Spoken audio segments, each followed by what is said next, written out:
How can your relationship to something affect the outcome? We rely heavily on our thoughts and feelings to interpret and respond to our personal experiences.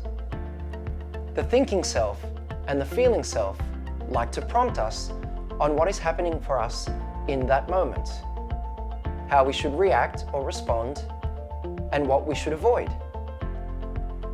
When we want to avoid an outcome, we tend to try and control the situation by suppressing what we are going through. The practice of unhooking allows you to step back and place some space between you and the event. It can allow you to not get swept up in any moment. Diffusion is an acceptance strategy that, rather than avoid an unpleasant experience, allows you to accept it for what it is. Both approaches facilitate the potential to work around a challenge that you are going through. We will teach you practical ways to manage your relationship to any challenge in any high-stress workplace situation. To think more clearly so that you can take ownership of any moment that you are in. And to discover ways to make your relationship to situations and experiences work with you rather than against you.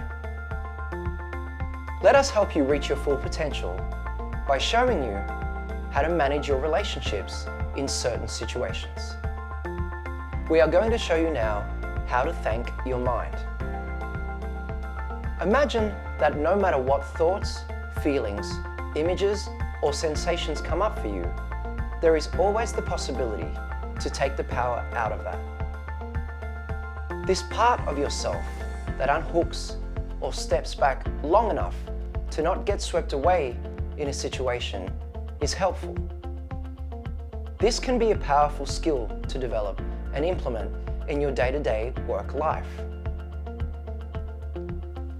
I invite you now to take a moment to think of a damaging or criticizing thought.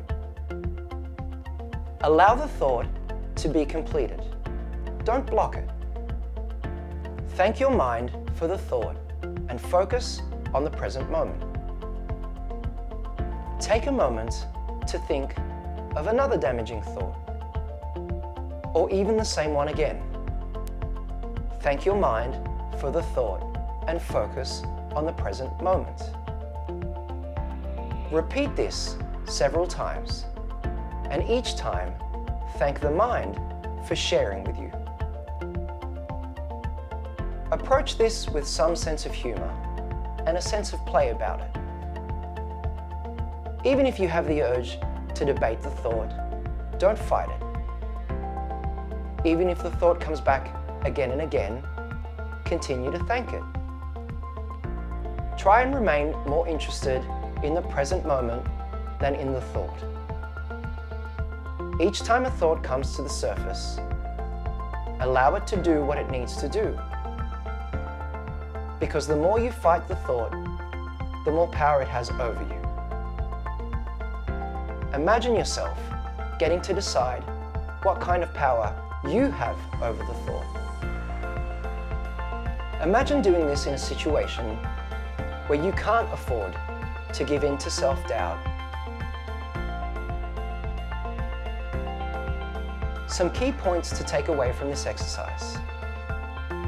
Thinking and feeling cannot be avoided. Thanking the mind reduces the power that thought or feeling has over you. Unhelpful thoughts and damaging feelings can always be handled with grace.